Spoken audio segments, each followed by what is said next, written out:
and welcome to Leviathan. This week we're in Winchester. Why? Well, there's a connection with this supremely soggy summer we've been having. All will be revealed later as we delve into the history behind these headlines. Tsar trek as Nicholas's remains boldly go to their last resting place. We discover how Britain might have saved the Russian royals. Driven to distraction, the nation awaits a transport white paper. Leviathan examines the invention of the motorway. And the French are au-dessus de la lune, Brian. We summon up the contenders for the trophy of greatest day in history. If you've ever wondered why the Russians put up with Boris Yeltsin's antics, it's probably got a lot to do with their weakness for a strong central authority figure. And that comes from centuries of having Tsars. The last of those imperial autocrats will be laid to rest at the weekend. He and his family were shot after the revolution, but it's taken 80 years to track down and identify their remains. Almost as long as it took, in fact, for the true story to emerge of how Britain could have helped them, but didn't.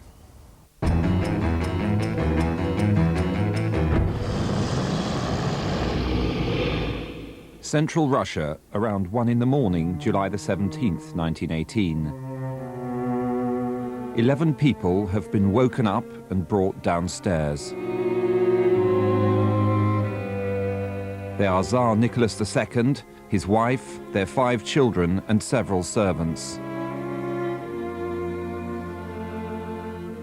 Yakov Yurovsky, Deputy Regional Commissar for Justice, informs them that the Soviet of Workers' Deputies has ordered them shot.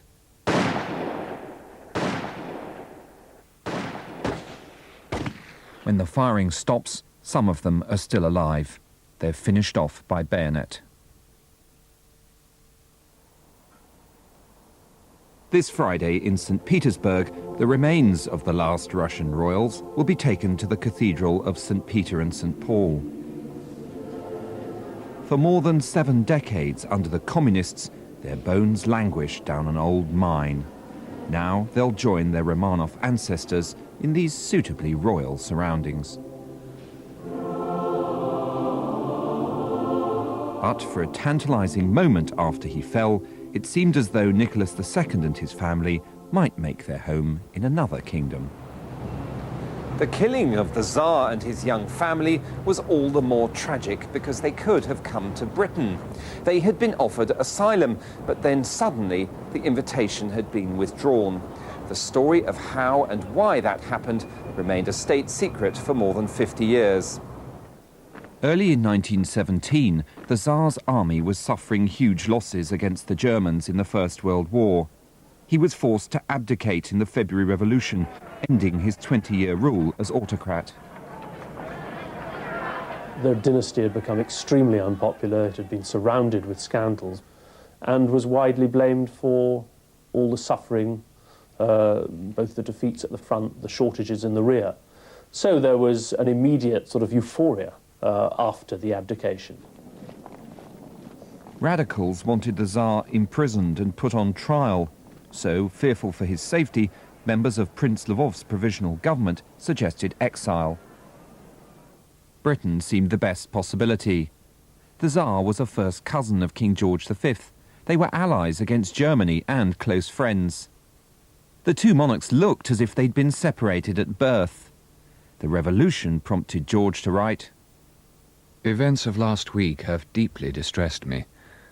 My thoughts are constantly with you, and I shall always remain your true and devoted friend." In contrast, Britain's Prime Minister, David Lloyd George, made no secret of his dislike of the Tsar.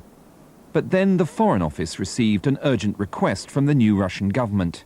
They asked Britain to give the Tsar and his family asylum. Anxious to keep a wartime ally sweet, on March the 22nd, Britain agreed. But then, at the royal palace of Tsarsky Selo near St. Petersburg, the Tsar's children came down with measles. The shaven heads were part of the treatment. They were too ill to travel. And then the Tsar's proposed exile became controversial in Britain. Left-wing MPs wanted him kept out. It was, I think, above all that he'd been associated with an autocracy which had borne very heavily upon the working class in Russia. And it was an absolute article of faith with the labor movement to feel strongly antagonistic to the Tsarist regime.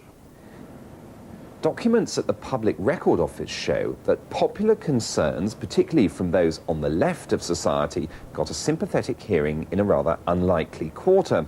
It wasn't Lloyd George's government which started having second thoughts, but the man who'd shown blue-blooded solidarity with Tsar Nicholas in the first place, King George V. At the end of March, the king instructed his private secretary to write to the government to ask whether the decision could be reversed. His Majesty cannot help doubting, not only on account of the dangers of the voyage, but on general grounds of expediency, whether it is advisable that the imperial family should take up their residence in this country. Unlike the Tsar, King George V was meant to be a constitutional monarch. But he could advise the government, and on this issue, the king made his views very clear. Even though the Tsar was his first cousin, and he was genuinely fond of him, he had to consider the position of his dynasty. He was worried because he'd already had the difficulty of being ethnically German as head of state of a country that was at war with Germany. But to be associated with a very unpopular foreign autocracy, as the Tsardom was, that was embarrassing for him. It seems the king was more interested in expediency than his government. They felt the Tsar couldn't be uninvited. So on the 6th of April, the king's private secretary wrote again to the foreign secretary, only in more forceful terms. In fact, such was the king's determination to get his message across that 2 letters were sent on that same day. Both stressed the level of public opposition to the Tsar coming to Britain, and the second demanded a change in government position. We must be allowed to withdraw from the consent previously given to the Russian government's proposal. The letters had their desired effect. On April the 13th, Lloyd George's war cabinet met, and they decided they could no longer offer asylum. Britain's ambassador in St. Petersburg, Sir George Buchanan, was reported to be in tears when he broke the news to the Russian government.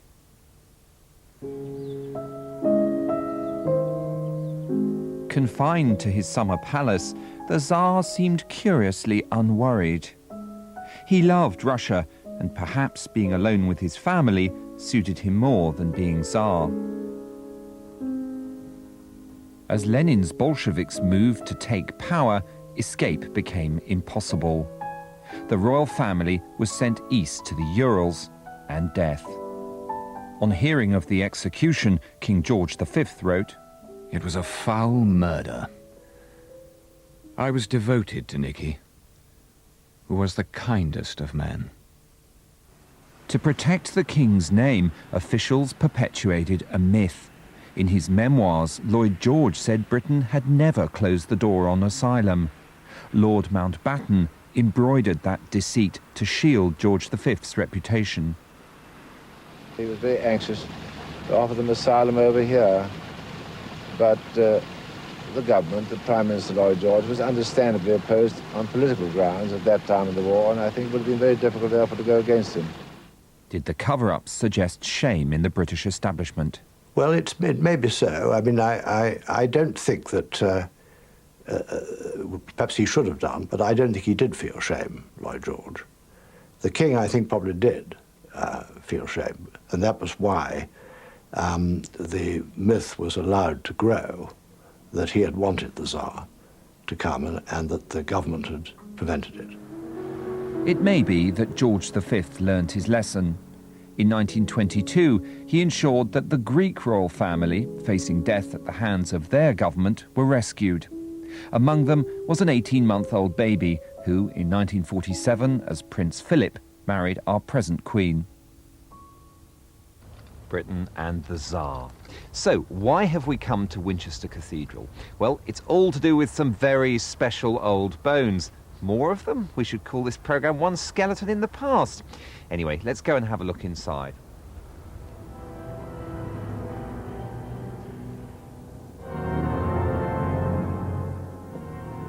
For 500 years, this vault was the resting place of an obscure medieval cleric called Swithin. Legend has it that all sorts of problems arose when his remains were moved to this place on what would become known as St. Swithin's Day. Oh my God. Terrible weather, we're having terrible bad weather, we're having terrible weather.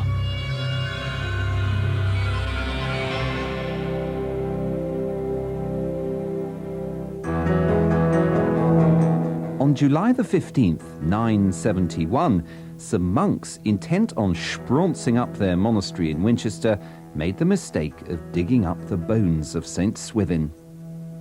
Swithin himself had lived in Winchester 100 years before, rising to the rank of bishop. When he died, he asked to be buried outside so the rain would cleanse his soul.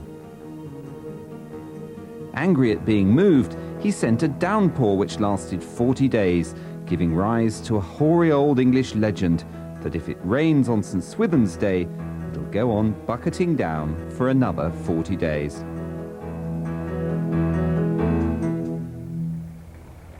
Well, I'm afraid it has been raining here this morning, so we're in for another 40 days of it. Traffic is another thing you might associate with a typical British summer. If you go along the M25 these days, you might think the 70s inside those little red circles along the way are some kind of surrealist statement funded by the Arts Council. Yesterday, the government promised £1.7 billion for the improvement of transport infrastructure. As Quentin Wilson of the BBC's Top Gear has been finding out, though, motorways themselves were once seen as the answer to all our problems.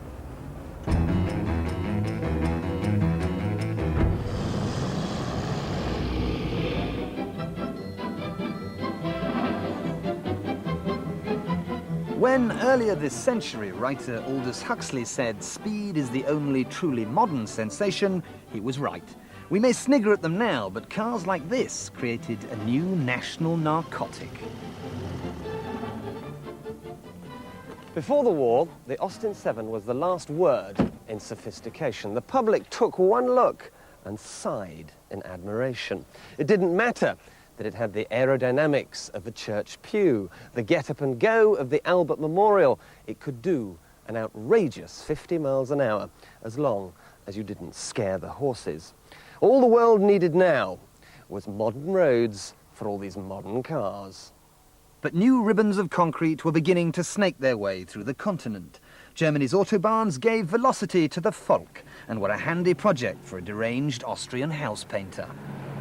Von unserem Willen, unserem Fleiß, unserer Fähigkeit und unserer Entschlusskraft. Deutsche Arbeiter, an das Werk!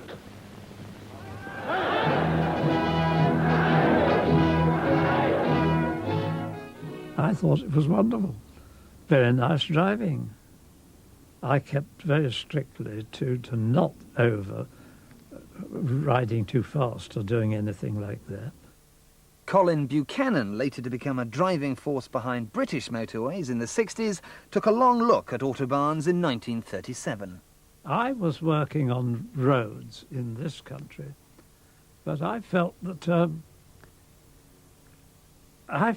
the Germans were ahead of us in some way, and that our headquarters in London were not very worried about it, about what the Germans were doing.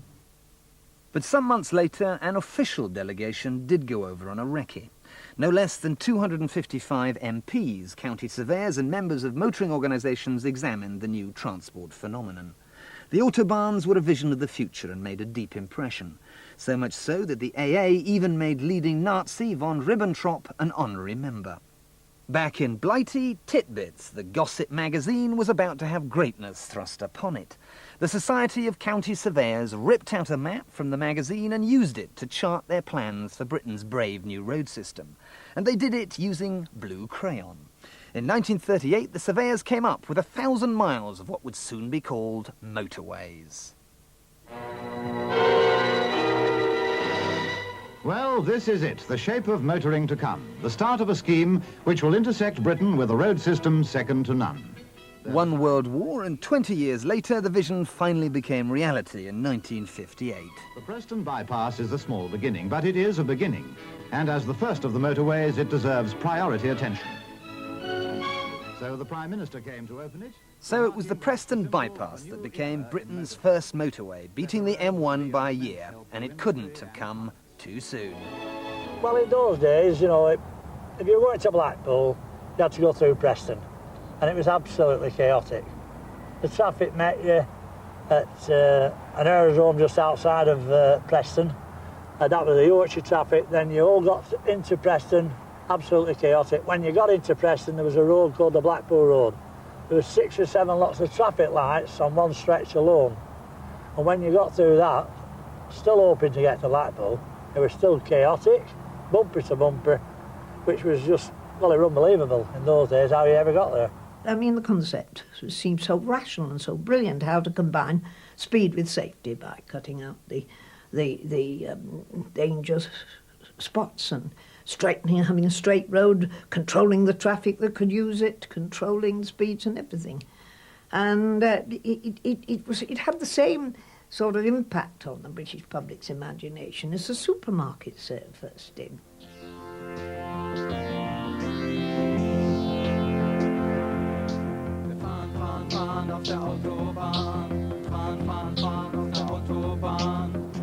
By the time the motorways penetrated the suburban psyche, Dad and his Morris Minor could whisk Mum and the kids down to Bournemouth at a dizzy and rather noisy 70 miles an hour. What used to be an 8-hour slog down winding A roads had magically turned into a 3-hour sprint along the M1. I remember when the motorways first opened, it changed the whole way we thought about driving, because here were roads that you could drive on flat out for half an hour at a time. Unfortunately, the cars we had in those days, a lot of them wouldn't take it. My little split-screen Morris Minor on its long journeys south from Lancashire used to boil regularly when I drove it flat out at 65 miles an hour. And in the early days of the M1, the failure rate was fairly horrendous. You saw the hard shoulder littered with fan belts and bits of tyre, and you saw cars parked and boiling, because cars simply were not designed to cope with the kind of driving that motorways now allowed us to do. And first of all, the manufacturers had to come to terms with that. In March 1961, the first car that was actually designed for the motorway appeared, the Jaguar E-Type. And the world's heart missed a collective beat, because here was a car that you could buy straight off the showroom floor and immediately drive flat out at 150 miles an hour. Because remember, back then in the early days, there were no speed limits and there was no traffic. Ordinary human beings had never travelled this fast before. With the E-Type, speed met sex, and everybody had a wonderful time.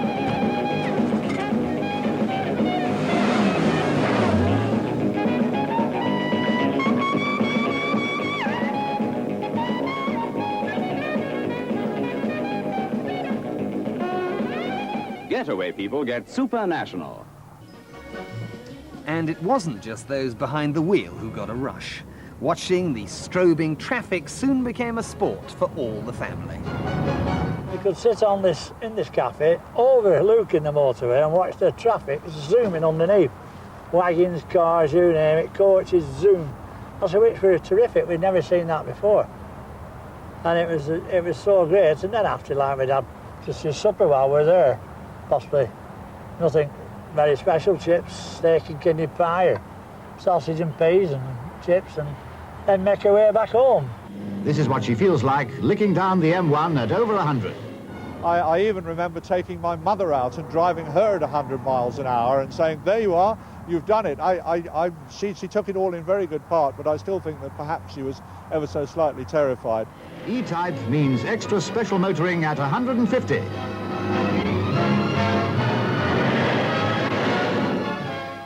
By the time I'd been at Transport for some time, it was quite clear that the motorway was creating as many problems as it was solving.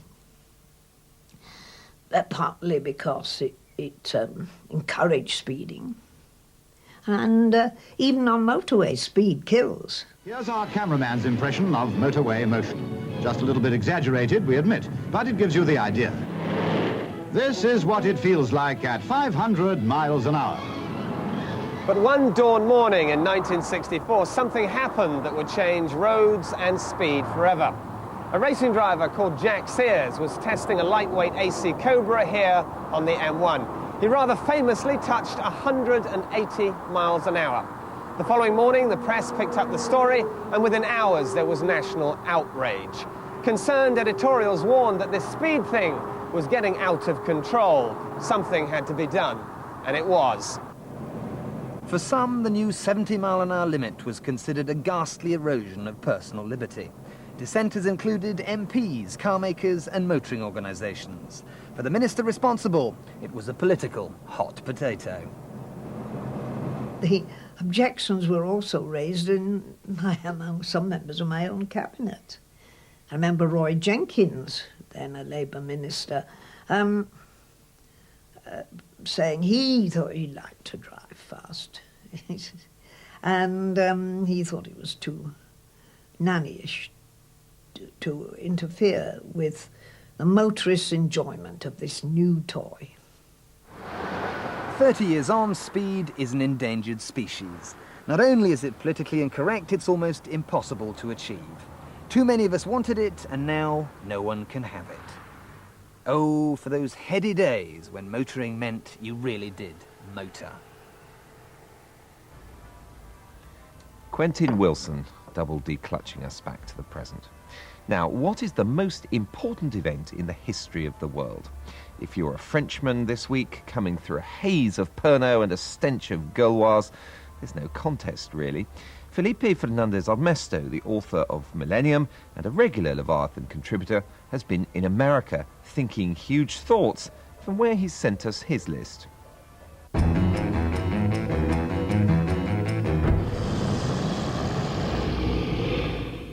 Lots of events have been claimed as the world's most important, but we have to ask, important to whom? May 23rd, 1498. Vasco da Gama cracked the code of the South Atlantic wind system, reached Calicut, India, and opened up the east to the west.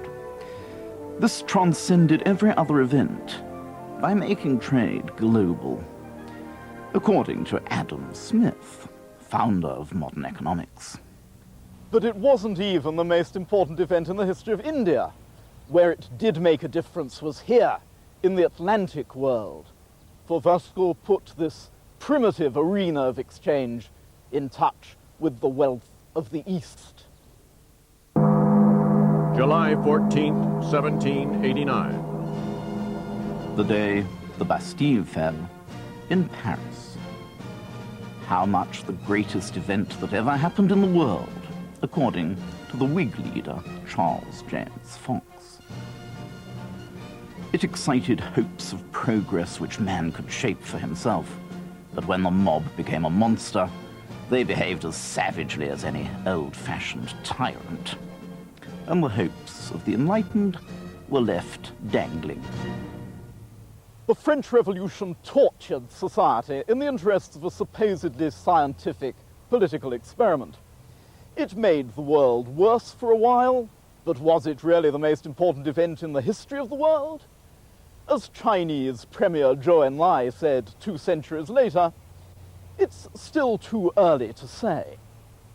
November 22nd, 1859. The publication of Charles Darwin's theory of evolution announced our animal ancestry.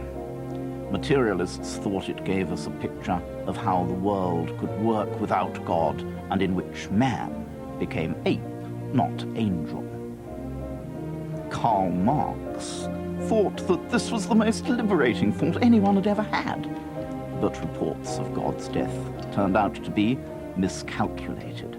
No mechanical model fits nature.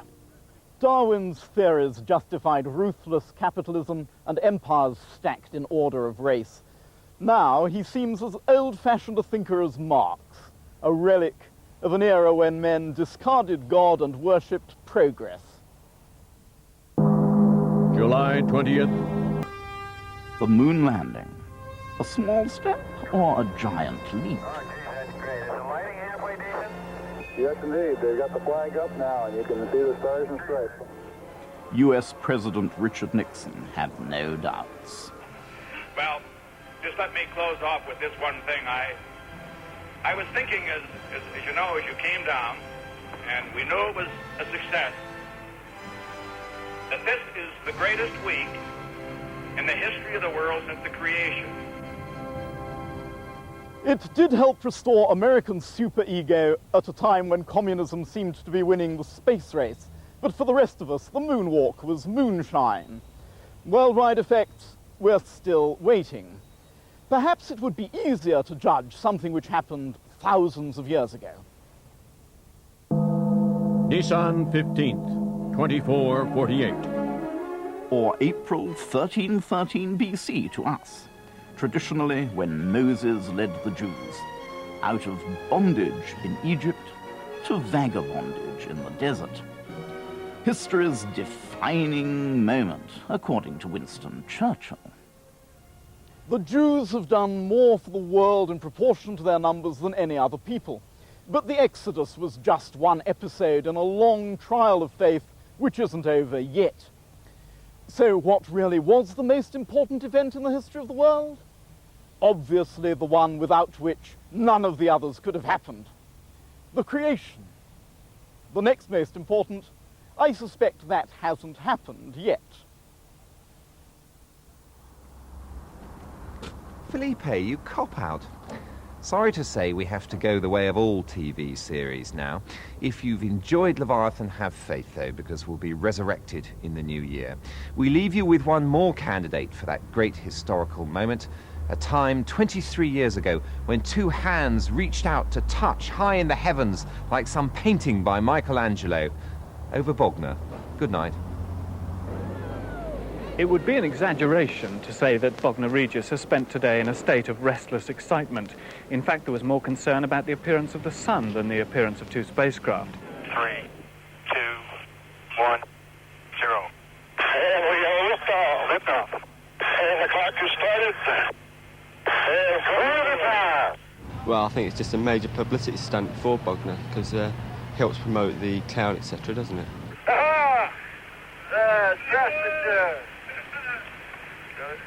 Well, I should think they'll be just about connecting, won't they? Well, as far as I've read. We got a great picture of Tom in the hatch. All right, on a show. I'll provide you loop 3. Are they going to be shaking hands up there? How are you going to be celebrating this occasion? By getting drunk, same way I do every night. Here, glad to see you. Here, pass it to Alexis. Well, the only official recognition of Bognor's place in history today is here at the town hall, where they've decided to put out the flags. Bognor Regis, being Bognor Regis, just couldn't lay its hands on a Russian flag. In the end, they had to borrow one from Brighton.